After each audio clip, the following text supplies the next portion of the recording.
Dokter Jenius. Perjamuan 2. Hamba Putri Amora. Ucap si Yue menyapa Putri Amora dengan sopan. Si Yue tidak kaget dengan sikap Putri Amora. Tadi saat Putri Amora sedang menari, tiba-tiba kilasan gambar terlintas di ingatannya. Di mana Putri Amora sering menghina dan menyakiti Yu Yue jika dia berjumpa dengan gadis itu, saat Yu Yue akan bermain ke istana Pangeran Luoyi. Jika saat itu Yu Yue terluka atau menangis, dia akan kembali ke rumah sang kakek, dan tidak jadi bertemu dengan Pangeran Luoyi. Dia tak ingin Pangeran Luoyi tahu kalau dia dijahati oleh Putri Amora. Karena itu si Yue tidak kaget lagi menghadapi putri ini. Siapa kau dan dari mana asalmu? Jika aku lihat, sepertinya kau bukan rakyat kerajaan ini ya? Atau kau ikutan seseorang ke sini? Kau wanita yang gak jelas ya? Tanya Putri Amora dengan sinis. Mendengar ucapan Putri Amora yang tajam bagai silet itu si Yue hanya tersenyum. Anda sudah lupa dengan hamba Tuan Putri? Tanya si Yue sambil tersenyum ramah. Kau, siapa kamu? Jangan sok mengenal diriku. Ah, tentu saja kau mengenalku. Tapi aku tidak mengenalmu. Ucapnya lagi. Terlihat tatapan yang mengejek. Maaf yang mulia. Bukan hamba sok mengenal yang mulia putri kerajaan ini. Hamba yang rendah ini adalah cucu dari kakek hamba si Ronghu. Jawab si Yue sopan. Kakek si Ronghu. Bukankah dia Perdana Menteri kerajaan ini? Ucapnya sambil menyipitkan mata. Benar yang mulia. Jadi izinkan hamba sekarang menunjukkan keahlian hamba. Sekali lagi maafkan hamba yang mulia. Ucap si Yue sambil berjalan ke arah alat musik yang ada di ruangan itu. Dia berjalan ke arah alat musik Guqin. Beberapa alat musik memang tersedia di sana. Untunglah saat kuliah dulu, si Yue sering bermain beberapa alat musik tradisional ini dengan dosen Saosang sang guru seni di fakultasnya. Kepandaian si Yue dalam soal alat musik membuat sang dosen acungkan jempol dua-duanya. Pernah saat diadakan seminar di suatu tempat bersama sang dosen, dengan sengaja desain Saosang meminta si Yue memainkan salah satu alat musik tradisional yaitu alat musik guzeng. Dan pada saat si Yue selesai memainkan alat musik itu, seluruh peserta seminar menyatakan kekagumannya. Dan sekarang dia harus memainkan salah satu alat musik kesukaan si Yue. Dengan berjalan meyakinkan dia mendekati alat musik Guqin itu. Lalu dia duduk dengan tenang di depannya. Hei kau. Kalau kau tidak bisa memainkan alat musik, jangan sok tahu. Kau akan merusak alat musik Guqin milik kerajaan. Kau pikir alat musik itu murah? Kata Putri Amora pedas mencemooh. Kakek Si yang melihat si Yue dihina dan direndahkan sejak tadi, ingin rasanya dia berjalan dan membawa cucunya itu pergi. Begitu juga dengan para sahabat, kakak, serta Pangeran Luoyan. Ingin rasanya mereka menamparkan mulut Putri Amora dengan keras. Namun mereka tidak bisa berkutik karena keberadaan raja dan ratu. Terlihat sang raja sudah menahan kesabarannya. Bukankah putri menyuruh hamba melakukan pertunjukan? Lalu kenapa sekarang Tuan Putri menghalangi hamba? Kata si Yue dingin. Cih, apakah kau yang hanya seorang anak rakyat jelas mampu memainkannya? Ucapnya meremehkan. Putri, cukup. Kau diam atau kau sendiri yang akan memainkan alat itu sendiri. Teriak Raja Gong Shaoqin dengan marah. Tapi ayahanda, ucapnya membandel walaupun terlihat ada rasa takut. Kesombongannya ternyata mengalahkan ketakutannya. Dia berpikir kalau raja akan membelanya. Jangan sampai ayahmu ini mengusirmu dari sini putri, ucap Baginda Raja dingin. Akhirnya Putri Amora diam dengan wajah kesal.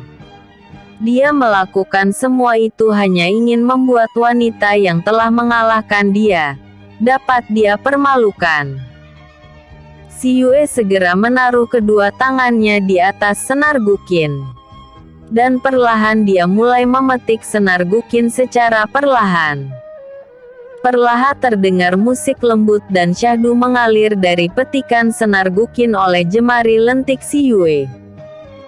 Alunan lagi itu membuat hati yang mendengar terasa terhanyut dalam ketenangan. Para tamu uang mendengarkan suara gukin serasa berada di alam damai. Hingga tanpa sadar banyak orang memejamkan mata untuk meresapi suara gukin yang dimainkan si Yue. Hingga alunan gukin berakhir banyak orang yang tidak menyadari itu. Mereka baru sadar saat musik lama tak terdengar lagi. Saat mereka membuka mata, mereka melihat si Yue sudah berdiri dan berjalan meninggalkan gukin yang dia mainkan tadi. Sontak saja tepuk tangan menggema di ruangan itu. Semua orang terlihat kagum melihat kesabaran si Yue dalam memainkan gukin.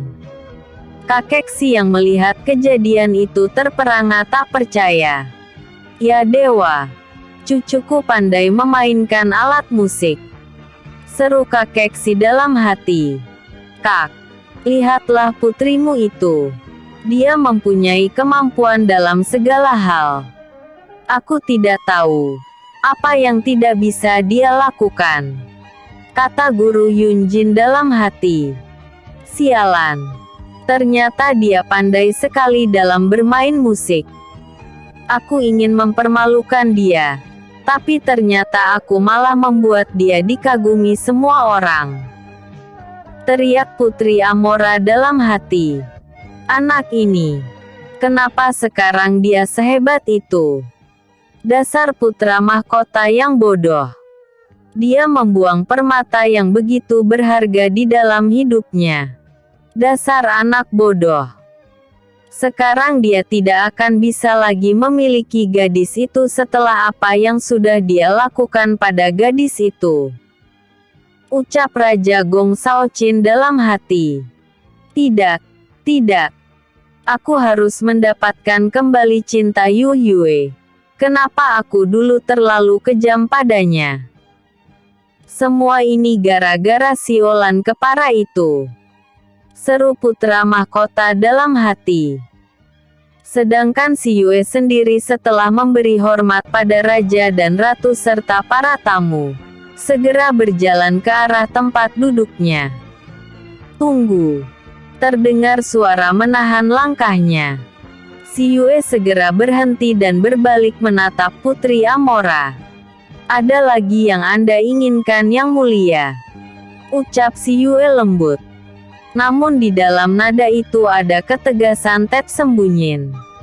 Kau belum memberitahukan pada kami siapa dirimu yang sebenarnya, ucap Putri Amora angkuh. Oh, ternyata putri masih belum tahu siapa hamba ini. Baik, hamba akan memberitahu putri siapa hamba. Tapi sebelumnya hamba akan mengingatkan pada putri.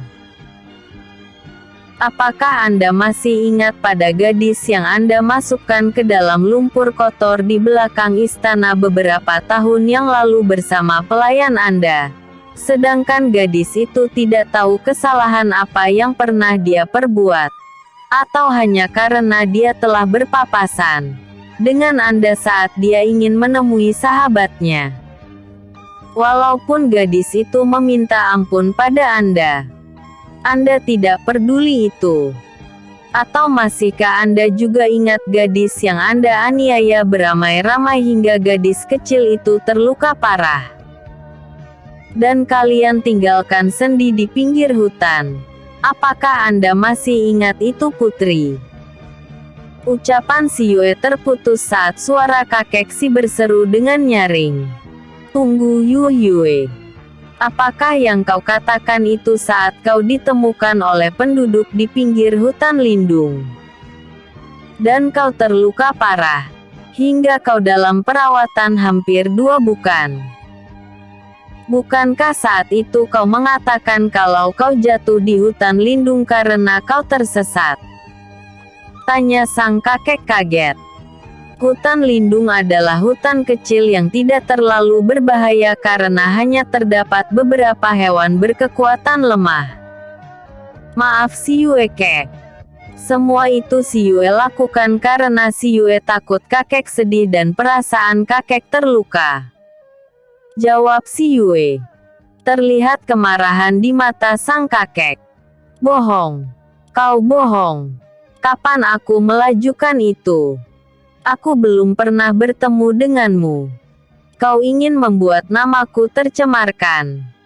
Teriak Putri Amora.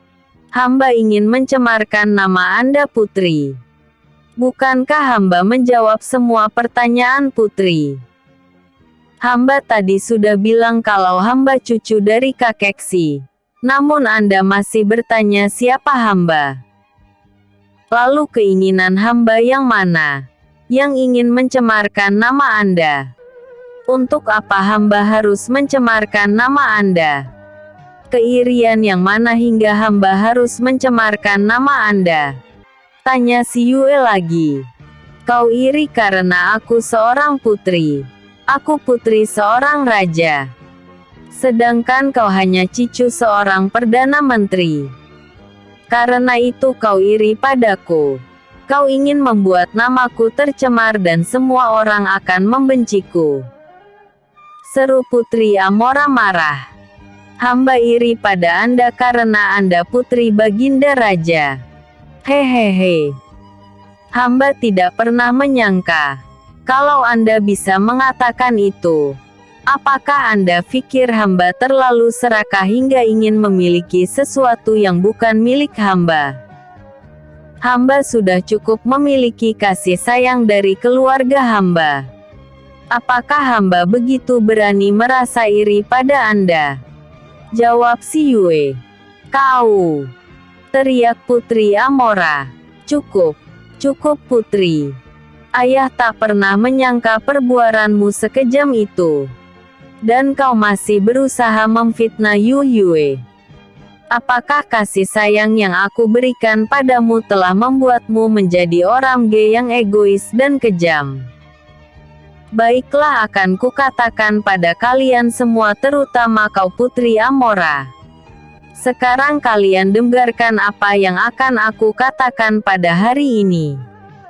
Gadis di depan Anda sekalian, yaitu si Yue, cucu perempuan dari Perdana Menteri Si Ronghu. Dan juga murid perguruan Lentera Putih yang bernama si Yue. Mulai saat ini si Yue atau si Yue, cucu dari Perdana Menteri Si, telah resmi aku angkat sebagai putri dari Raja Gong Shaoqin dan Ratu Suya. Mulai detik ini putri si Yue menjadi putri Raja Shaoqin. Hak dan kedudukannya setara dengan putriku yang lain. Dia akan mendapat gelar putri kehormatan. Ucap Raja Shaoqin dengan jelas dan lantang. Mendengar ucapan sang raja, semua orang tercengang. Begitu juga dengan Putri Amora. Terlihat kemarahan di wajahnya. Ayah, itu tidak mungkin. Jangan ayah samakan aku dengan gadis kampungan itu ayah. Aku putrimu satu-satunya. Dan aku tidak mau memiliki saudara seperti gadis bodoh dan kampungan itu. Teriak Putri Amora marah. Dia menunjukkan tangannya pada si Yue. Kau mengatakan dia kampungan dan bodoh. Apakah kau sudah tahu siapa dia? kata Raja Gong Shaoqin marah. Kenyataannya dia bukan siapa-siapa. Dia manusia sampah yang bodoh dan tolol. Ayah jangan tertipu karena dia sekarang cantik. Dia tetaplah dia, si bodoh yang menjadi sampah kerajaan Juhan. Teriak Putri Amora marah. Cukup. Kau sudah keterlaluan Putri.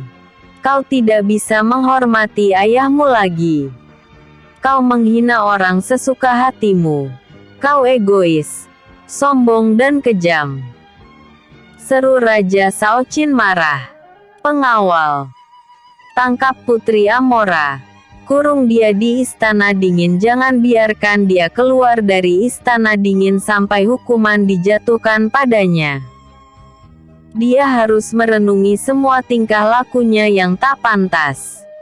Teriak Raja Shaoqin marah. Tidak ayah. Aku tidak bersalah. Dia yang salah ayah. Aku putri ayah. Teriaknya mulai ketakutan. Dua pengawal datang menangkap Putri Amora dan membawanya pergi. Tiak. Tidak. Lepaskan. Lepaskan aku. Ayah. Ayah. Ananda tidak bersalah. Ayahanda. Hamba putri ayah. Aku tidak mau dia jadi putri ayah. Putri Amora dibawa dengan paksa oleh kedua pengawal itu. Terlihat wajah Raja Gong Shaoqin merah padam. Dia tak pernah menyangka acara perjamuan ini akan dirusak oleh putrinya sendiri. Dia memang mendengar sifat sang putri yang sombong dan angkuh. Tapi kejahatannya tak pernah dia berpikir sampai sejauh itu.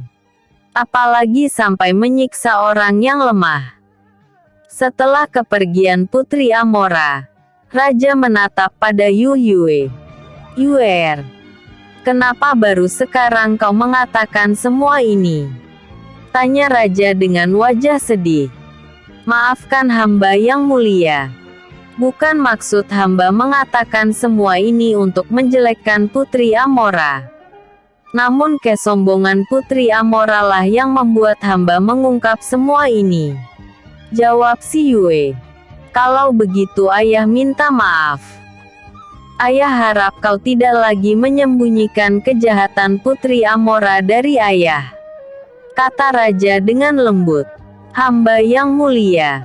Jawab si Yue. Ayah. Kenapa ayah mengangkat dia sebagai putri ayah? Tiba-tiba sebuah suara terdengar dari samping sang raja. Ternyata putra mahkota yang bersuara.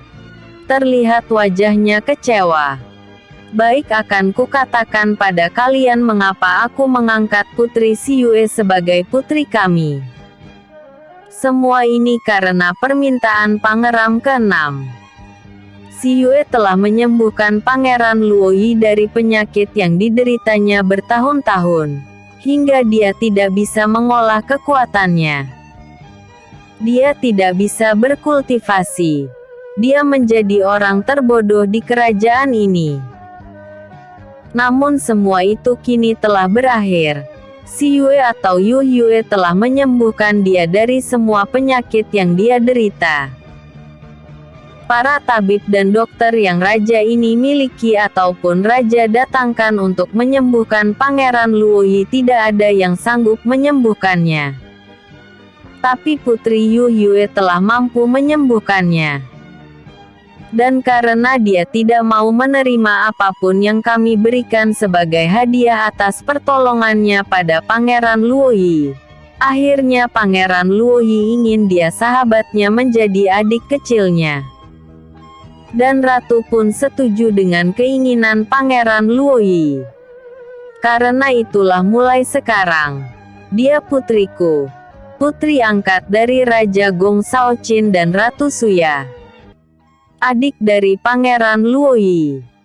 Jawab Raja Gong Shaoqin dengan senyum lembut di wajahnya. Tapi ayah, bukankah dia calon putri mahkota? Ucap putra mahkota tak terima.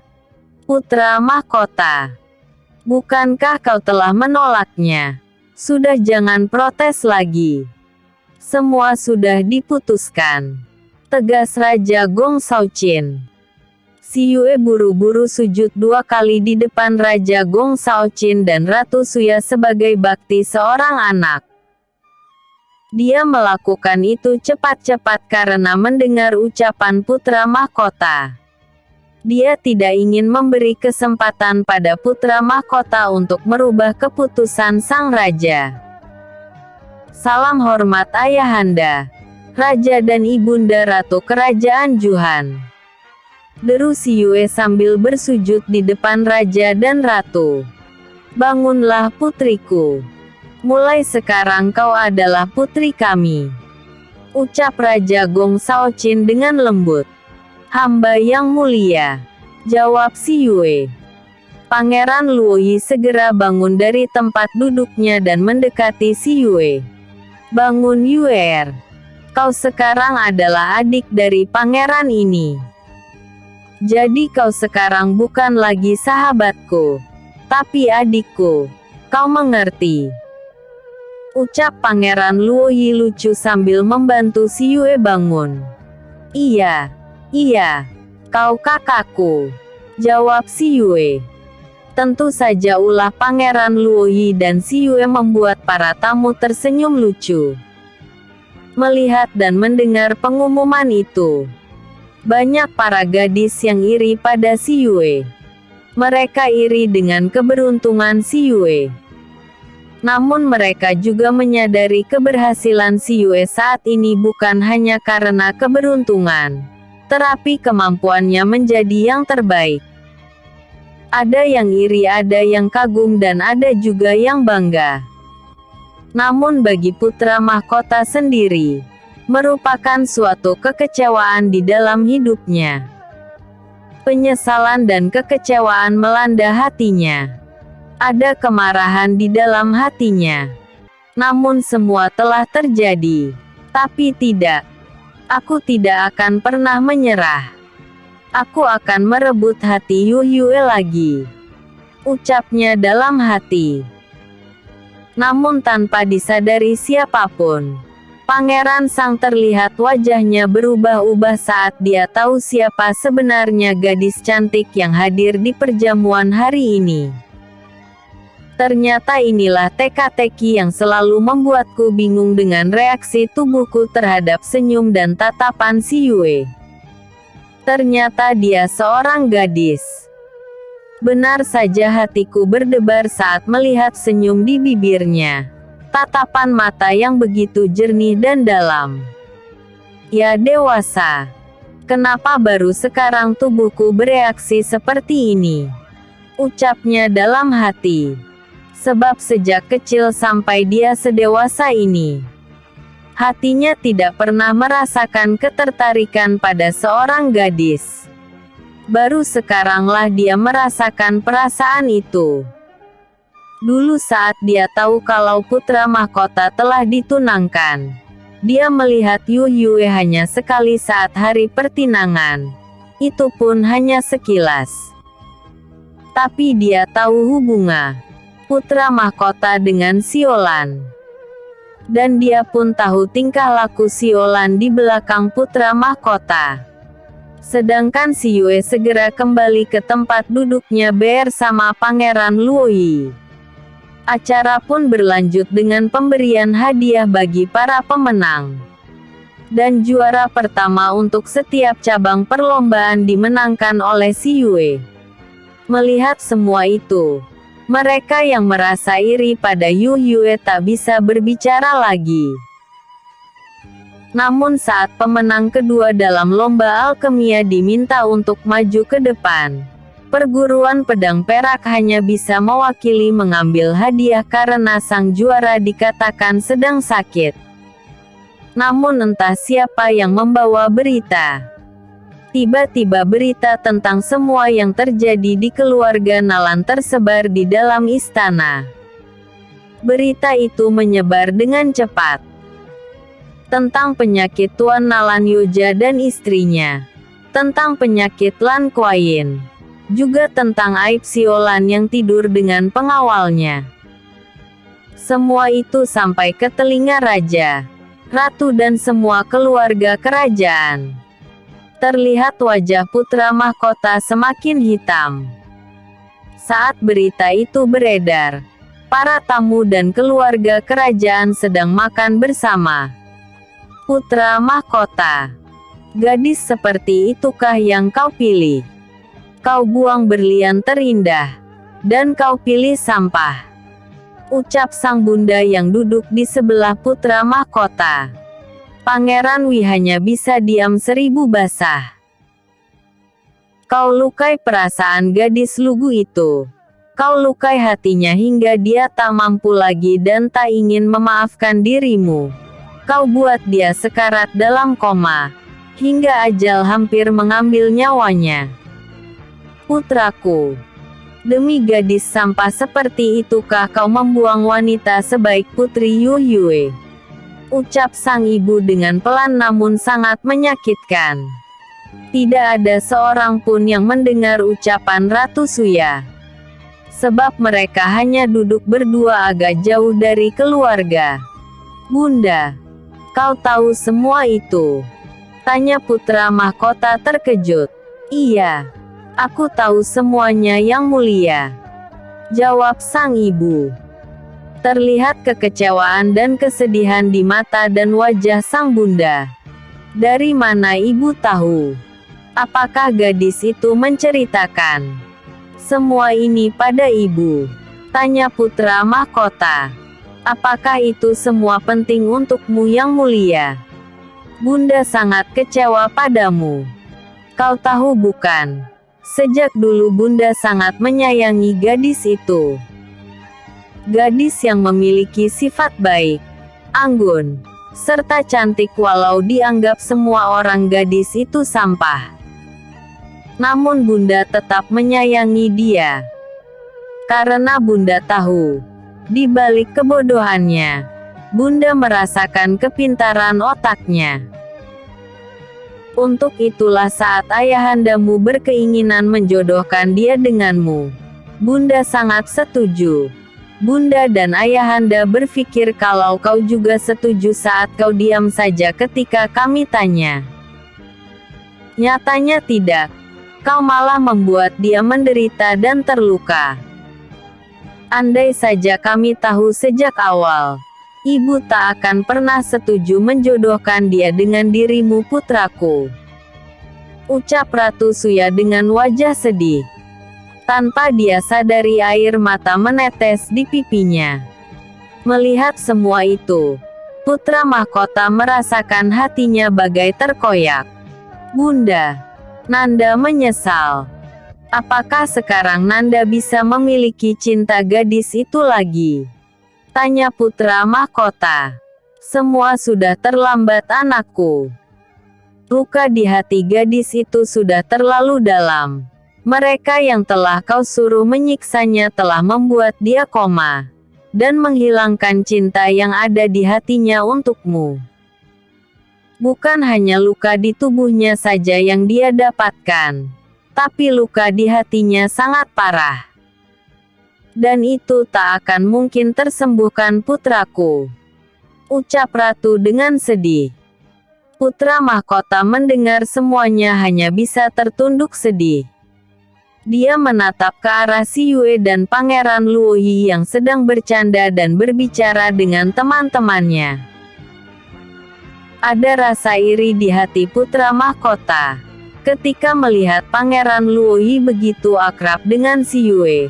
Apalagi saat melihat tangan Pangeran Luoyi dengan sayang membelai rambut hitam Si Yue di depan teman-temannya.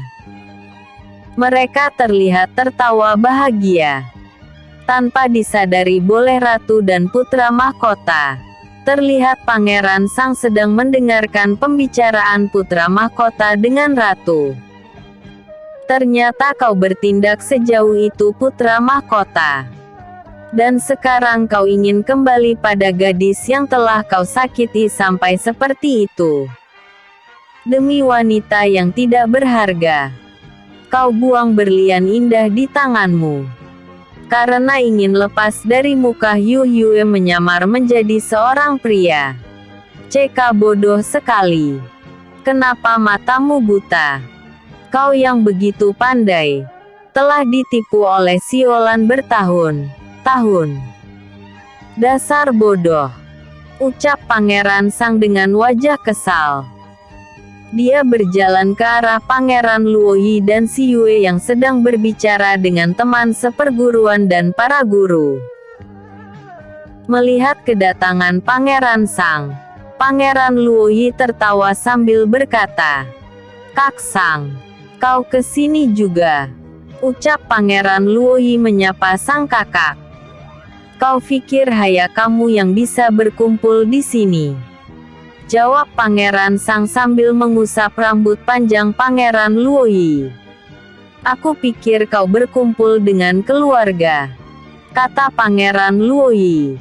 "Dan kau?" tanya balik Pangeran Sang. "Aku bersama adik kecilku," ucapnya bangga sambil menaruh tangannya di bahu Si Yue kembali. Mendengar itu, Si Yue hanya tersenyum. Dia sudah biasa dengan tingkah Pangeran Luoyi. "Bukankah dia adikku juga?" ucap Pangeran Sang sambil duduk di sebelah Si Yue yang memang masih kosong. "Hei, dia adikku kak," seru Pangeran Luoyi tak senang. "Cek, kau ini pelit sekali. Dia juga adikku," ucap Pangeran Sang. Namun sebelum Pangeran Luo berbicara lagi, Si Yue menyela. "Kak Luo, aku tanya, apakah dia kakakmu?" tanya Si Yue. "Tentu saja," jawab Luoyi. "Itu berarti dia kakakku juga kan?" tanya Si Yue sambil tersenyum manis. "Iya juga sih," jawab Pangeran Luoyi dengan wajah tak rela. "Ya sudah, kita ngobrol lagi. Jangan bertengkar lagi," ucap Si Yue sambil mengusap tangan Luoyi yang berada di atas meja. Sedangkan Pangeran Sang merasakan debaran jantungnya kembali cepat saat dia melihat senyum dan ucapan Si Yue yang bijak. "Kau memang sangat bodoh putra mahkota," ucapnya dalam hati. "Cukup dulu ya. Aku sambung lagi besok. Jangan lupa like, vote dan komennya, aku tunggu." Bersambung episode sebelumnya. Perjamuan 1. Episode berikutnya. Perkelahian Dr. Genius.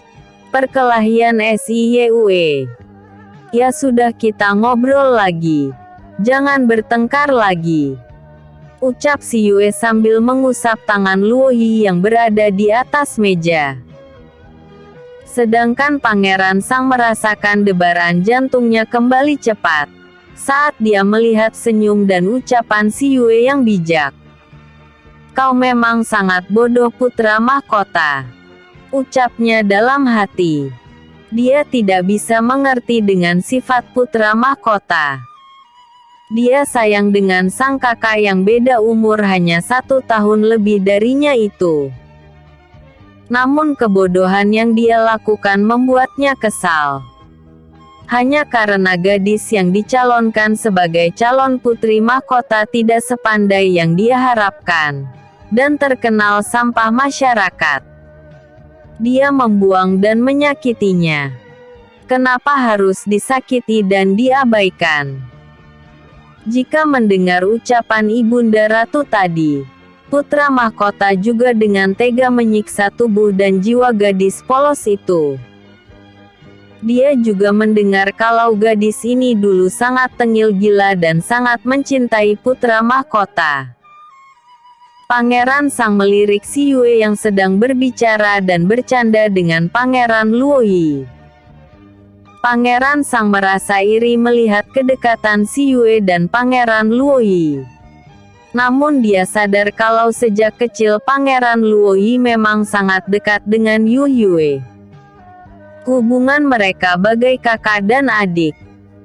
Sejak kecil mereka berdua terlihat selalu bermain di taman milik Pangeran Luoyi. Mungkin karena merasa senasib dikucilkan oleh semua orang, mereka menjadi sangat akrab. Dan jika saat ini pun Pangeran Sang melihat keakraban mereka berdua, Pangeran Sang tak heran lagi. Walau tanpa dia sadari, ada sebersit kecemburuan di hatinya.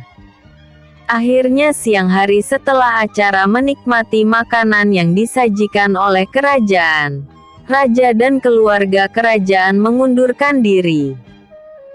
Namun lagi-lagi Pangeran Luoyi tidak ikut dalam rombongan keluarga kerajaan. Dia tetap bersama si Yue dan keluarga serta sahabatnya. Yue, kau ikut ke istanaku ya? Ucapnya saat mereka akan pulang. Tapi aku akan pulang bersama kakek Kak. Jawab si Yue. Ayolah. Kau ikut ke istanaku dulu. Nanti aku akan ke rumahmu. Ucapnya berharap. Kak mana bisa. Kau akan mendapat marah dari ayah. Ucap si Yue. Itu tidak mungkin Yue. Bukankah aku ke rumah adikku? Ucapnya membandel. Mendengar ucapan Pangeran Luoyi, si Yue tak dapat berkutik lagi. Baiklah, aku akan minta izin dulu pada kakek. Jawab si Yue. Baik, aku ikut. Kata Pangeran Luoyi sambil menggandeng tangan si Yue tanpa malu. Ketiga teman si Yue mengikuti keduanya. Terlihat banyak mata para gadis yang menatap dengan tatapan iri pada si Yue yang sedang digandeng tangannya oleh Pangeran Luoyi. Siapa yang tak iri melihat wajah tampan Pangeran Luoyi? Apalagi Pangeran Luoyi menggandeng tangan si Yue dengan penuh kasih sayang. Tak terkecuali mata Pangeran Sang dan putra mahkota yang menatap mereka dengan pandangan cemburu.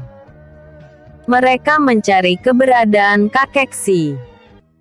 Tak lama mereka melihat kakek dan ketiga kakak si Yue sedang berbicara dengan kepala sekolah dan para guru perguruan Lentera Putih. Selamat siang Tuan Ming Hao. Guru. Sapa si Yue ramah. Begitu juga Pangeran Luoyi dan ketiga teman si Yue. Siang, Pangeran. Si Yue. Jawab kepala sekolah. Lo kalian bertiga juga ada di sini. Ucap kepala sekolah pada mereka bertiga saat melihat Chan Xin, Ning Xi dan Feng Sun berada bersama si Yue dan Pangeran Luoyi. Kami menemani Yue Tuan Ming. Jawab Feng Sun. Merekalah teman dekat Yue semenjak Yue sekolah Ming. Kata kakek si menyambung ucapan Feng Sun. Persahabatan mereka sangat baik sih. Jawab kepala sekolah Ming Hao. Maaf kek. Apa boleh Yue pergi ke istana Pangeran Luoyi? Pamit si Yue. Kau mau ke sana? Tanya kalem si. Benar kakek. Kalau boleh Yue akan pergi ke istanaku. Kata Pangeran Luoyi menjawab pertanyaan kakek si. Kalian akan pergi ke istana Pangeran Luoyi? Tanya si Mayun. Iya kak. Apakah kakak mau ikut? Tanya si Yue. Apa boleh pangeran? Tanya si Mayun pada Pangeran Luoyi. Kalau kalian mau ikut ayo. Ajak Pangeran Luoyi dengan wajah gembira. Ketiga kakak si Yue pun menyetujui ikut pergi ke istana Pangeran Luoyi. Akhirnya mau tak mau kakek si mengizinkan mereka pergi. Baiklah kalian boleh pergi. Tapi jangan terlalu malam pulangnya. Jawab kakek si. Terima kasih kek. Kalau begitu kami pergi dulu. Kata si Yue lembut. Mereka segera berpamitan pada kakek si dan kepala sekolah serta para guru. Ingat, kalian 2 hari lagi harus kembali ke perguruan lagi. Tiba-tiba terdengar suara Guru Yunjin yang sejak tadi diam saja. "Baik Guru," seru mereka serempak. Setelah itu mereka segera pergi keluar ruang perjamuan untuk pergi ke istana pangeran. Luoyi. Hari pun berlalu dengan cepat.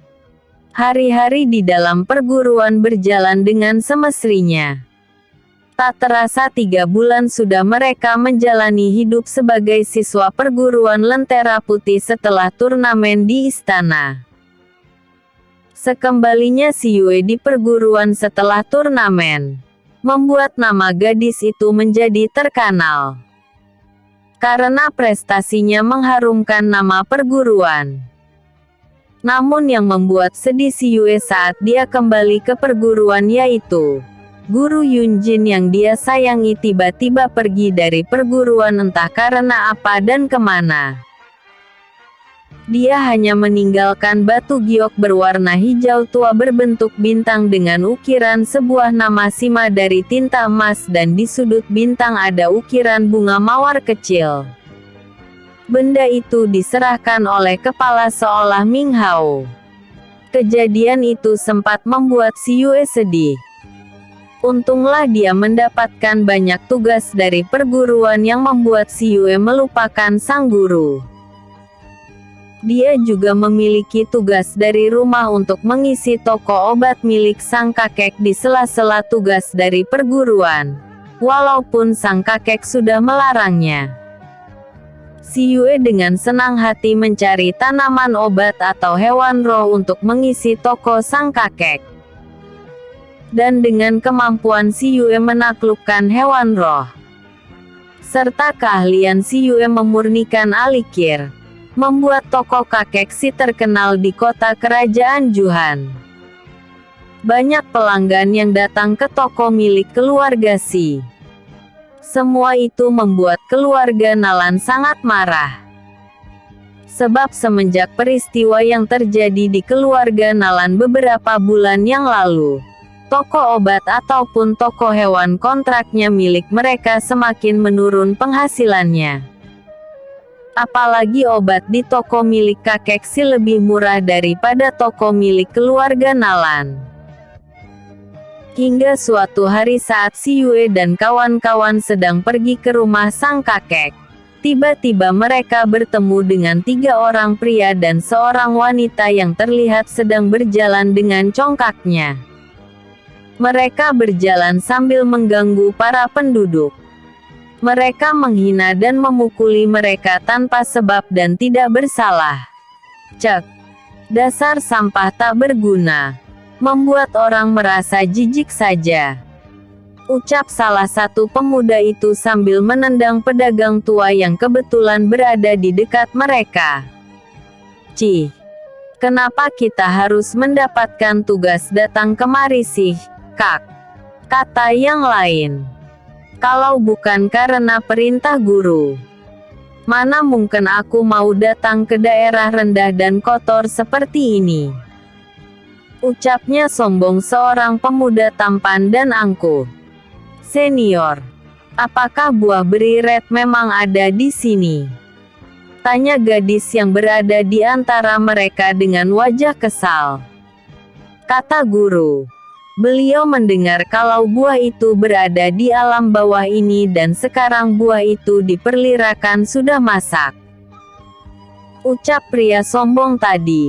Sepertinya dia ketua tim kecil itu. Lalu kita akan mencarinya di mana? Tanya salah satu dari mereka. Jangan banyak omong. Kita cari dulu atau nanti kita tanyakan pada sampah-sampah di sini. Ucap mereka dengan sombong. Dan si Yue bisa melihat kalau kekuatan mereka di atas milik teman-temannya.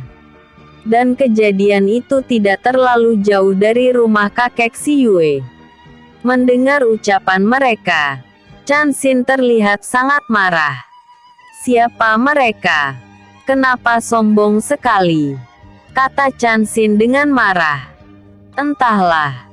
Yue. Sepertinya mereka mencari buah beri red. Kata Ning Si pelan. Benar kata Muning. Sepertinya mereka sedang mencari buah beriret.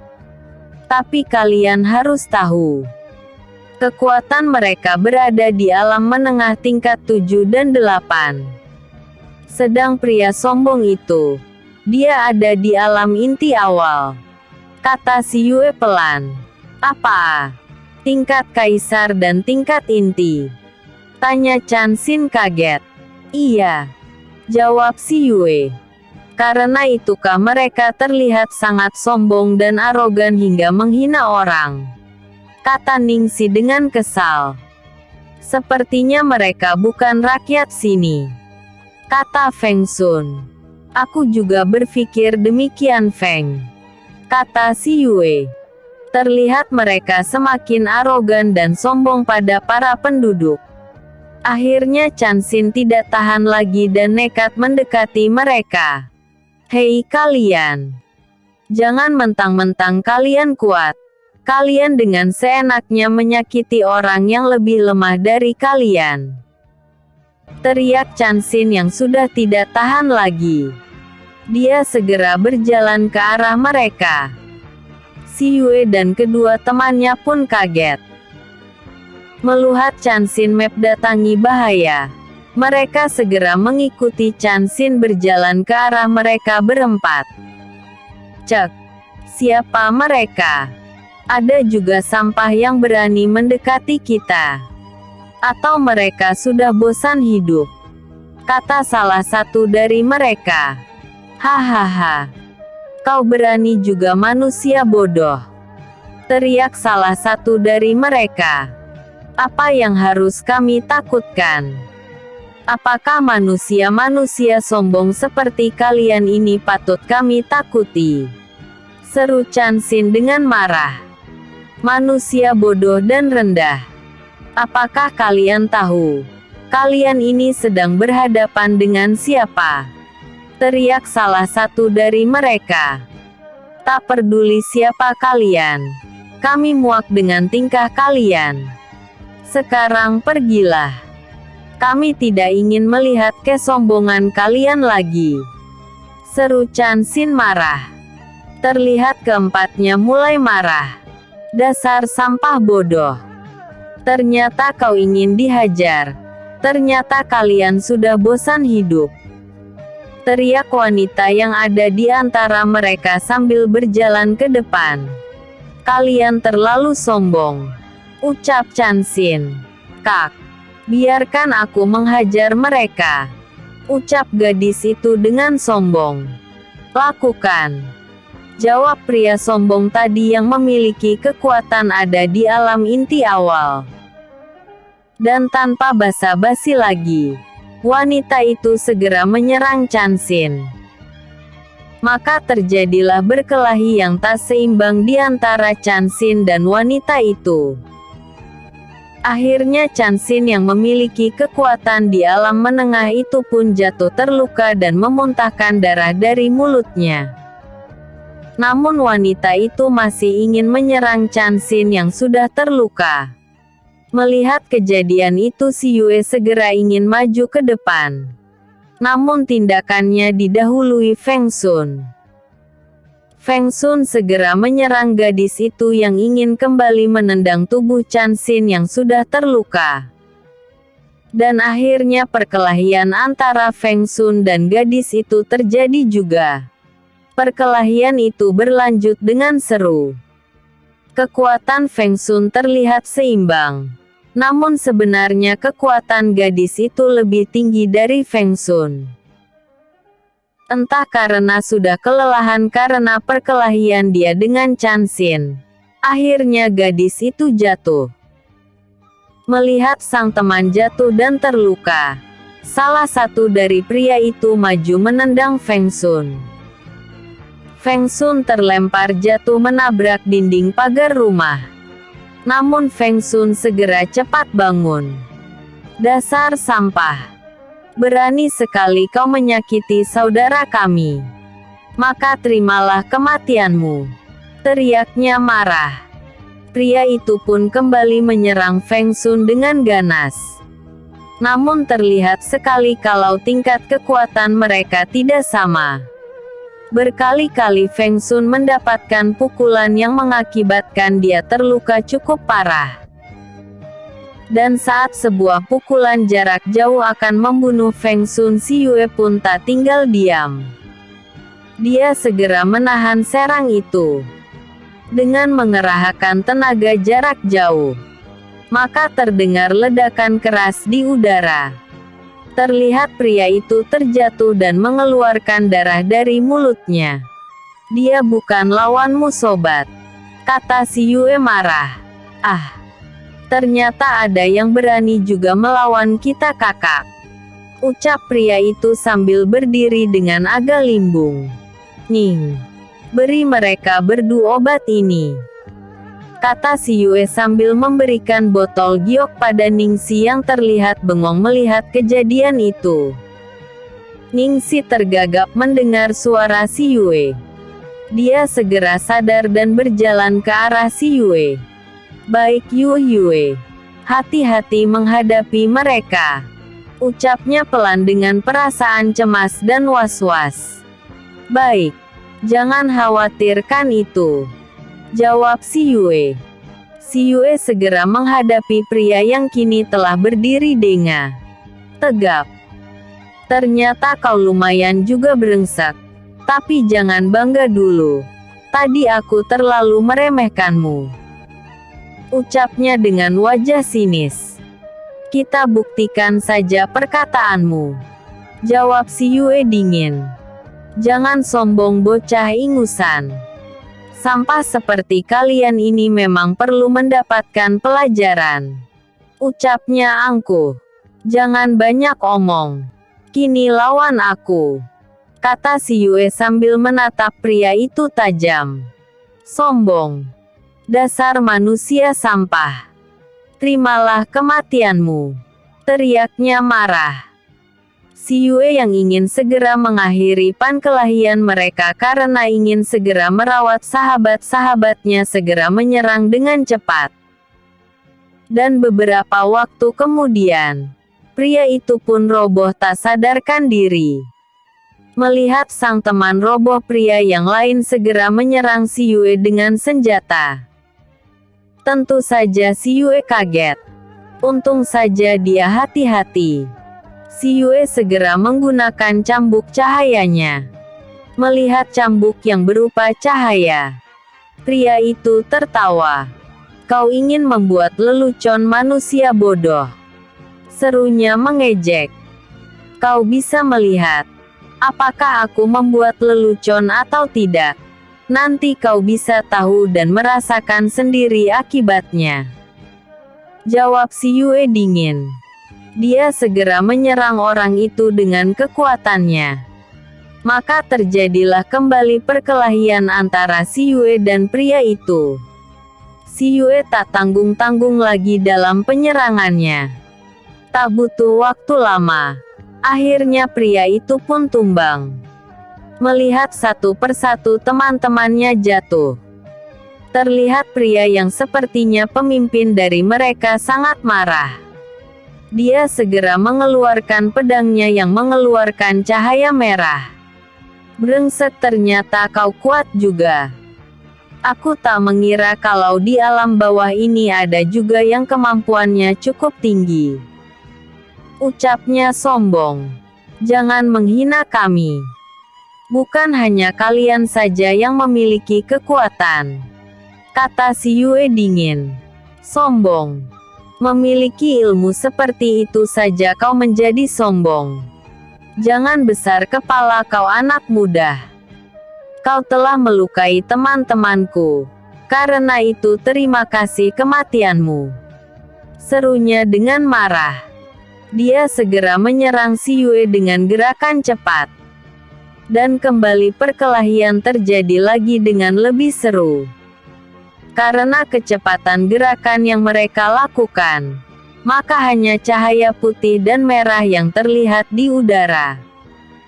Perkelahian itu pun membuat mereka menjadi tontonan masyarakat di sekitarnya. Banyak penduduk yang menyaksikan perkelahian itu. Mereka melihat perkelahian itu dengan penuh tanda tanya.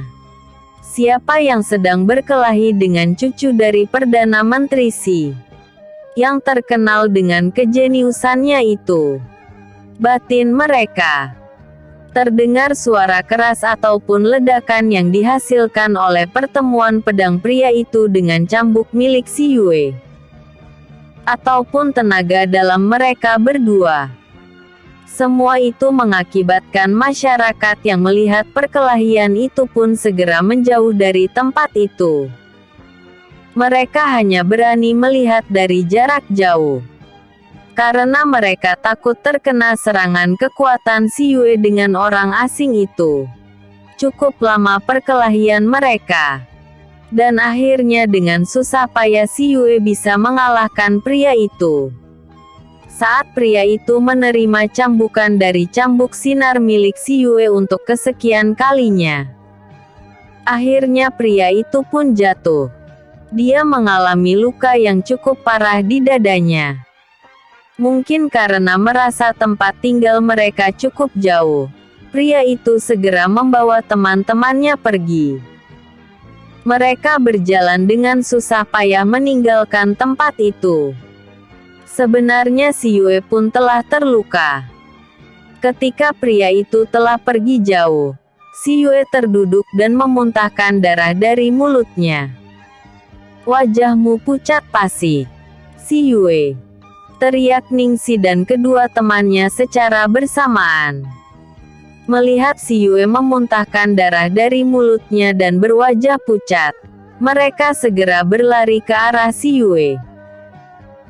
Begitu juga dengan Chan Xin yang terluka parah. Dengan susah payah dia berusaha berjalan terlatih mendekati Xi Yue. Ningxi langsung memberikan sisa obat yang ada di tangannya pada Xi Yue. "Kau terluka. Minum ini dulu," ucapnya khawatir. Xi Yue menuruti ucapan Ningxi. Dia segera meminum obatnya. Paman Moken yang mendengar keributan datang ke arah tempat kejadian yang dekat dengan rumah Perdana Menteri. Namun betapa terkejutnya Paman Moken saat melihat Xi Yue terduduk dan ada darah di mulutnya. Dia sangat kaget dan cemas. "Nona!" teriaknya sambil berlari mendekat. Dan saat melihat teman-teman sang nona juga terluka, Paman Moken ketakutan. Dia takut masalah itu seperti saat Xi Yue terluka dan koma seperti dahulu. "Nona, apa yang terjadi? Kenapa Nona dan teman-teman Nona bisa terluka? Siapa yang melakukan ini Nona?" serunya ketakutan. "Paman, tenanglah. Aku sudah baikan. Aku sudah meminum alikir. Jadi Paman tenang ya," jawab Xi Yue. "Tapi Nona terluka sampai memuntahkan darah," ucapnya lagi.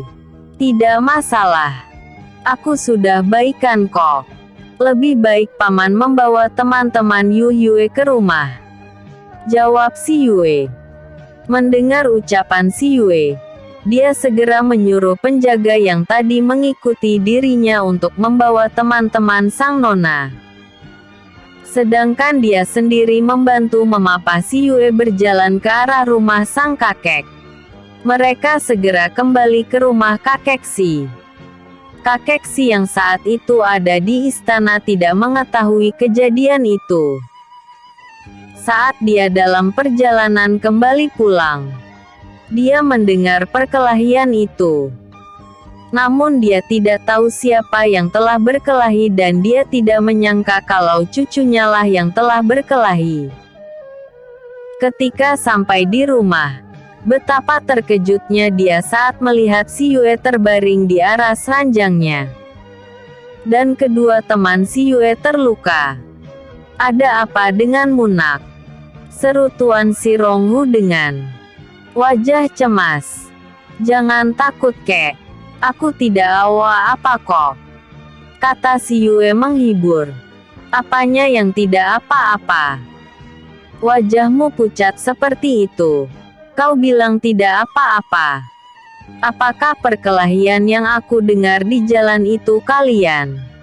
Seru sang kakek dengan wajah kaget dan cemas. Benar kek. Kamu mah yang telah berkelahi. Mereka menindas para penduduk. Jawab si Yue. Menindas penduduk. Siapa mereka? Tanya sang kakek. Entahlah kek. Yang aku tahu, mereka bukan penduduk kerajaan ini. Sepertinya mereka dari kerajaan lain. Jawab si Yue. Mereka mengatakan kami sampah-sampah yang tak berguna. Mereka terlihat menghina dan jijik pada rakyat kerajaan ini kek. Lanjut si Yue dengan geram. Jijik. Menghina. Ucap kakek pelan. Bebar kek.